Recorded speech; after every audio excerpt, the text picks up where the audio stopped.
চাঁপাইনবাবগঞ্জ সীমান্ত এলাকায় বেড়েছে সন্দেহজনক ও পরিচয়বিহীন মানুষের আনাগোনা। প্রাথমিকভাবে তাদেরকে মানসিক ভারসাম্যহীন মনে হলেও তাদের আনাগোনায় তৈরি হয়েছে নিরাপত্তা ঝুঁকি।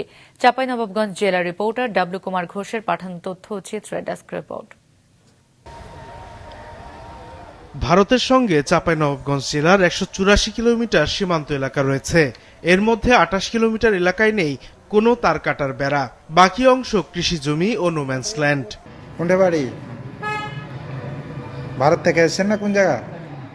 অরক্ষিত 28 কিলোমিটার এলাকা দিয়ে প্রায় আসছে কিছু অজানা মানুষ। স্থানীয়রা জানিয়েছেন এসব অজ্ঞাত মানুষেরা হঠাৎ করে সীমান্ত এলাকা থেকে চলে আসছে লোকালয়ে। ভারত বাংলাদেশের সীমান্তরক্ষী বাহিনী থাকা সত্ত্বেও কিভাবে এসব মানুষ আসছে এমন প্রশ্ন তাদের। হঠাৎ করে এসে দেখা যাচ্ছে যে পাগল বেশে ধরে যে মানুষজন চলে আসলো, তারা কথা বলে না, 2, 4, 5 দিন 10 দিন পর কিছু কথা যদি বলে ইংরেজিতে কথা বলে।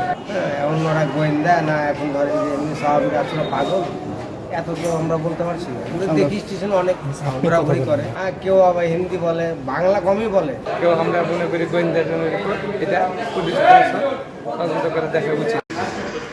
অজ্ঞাত এসব মানুষের আনাগোনা মানবিক সংকটের পাশাপাশি নিরাপত্তা ঝুঁকি তৈরি করছে বলে জানিয়েছেন মানবাধিকার কর্মীরা।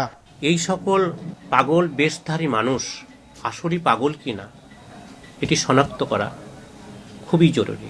এটি যদি শনাক্তকরণ না হয়, এটি আমরা মনে করি এটি স্বাধীন জীবনযাপনের ক্ষেত্রে পরিপন্থী, এটি মানবাধিকারের ক্ষেত্রে পরিপন্থী এবং এটি সুস্থ স্বাভাবিক পরিবেশকে লণ্ডভণ্ড এবং বিশৃঙ্খলার সৃষ্টি করার জন্য একটা প্রক্রিয়া পদ্ধতি চলছে। মানবিকতার কারণে অনেক স্বেচ্ছাসেবী সংগঠন অজ্ঞাত মানুষদের দেখভালের দায়িত্ব পালন করলেও তাদের পরিচয় শনাক্ত ও ফেরত পাঠানো নিয়ে বাধে বিপত্তি।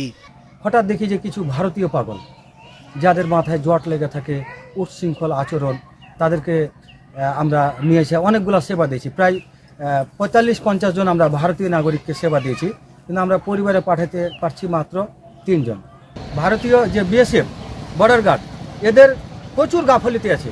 এদের কারণে এই ভারতীয় নাগরিকগুলা, এই পাগল মানুষগুলা বাংলাদেশে আসার সুযোগ পায়। সীমান্তের ওপার থেকে কেউ এসেছে কিনা সেই তথ্য নেই বিজিবির কাছে।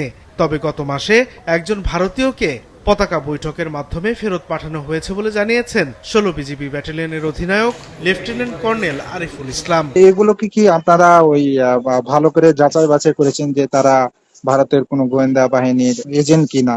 দেখেন, আমি আমার টেনিউরে একটাই পেয়েছি, আমি একটাকে হস্তান্তর করে দিয়েছি। আপনি যেগুলো বলছেন এগুলো আসলে আমার জানা নেই। মাছরাঙা নিউজ ডেস্ক।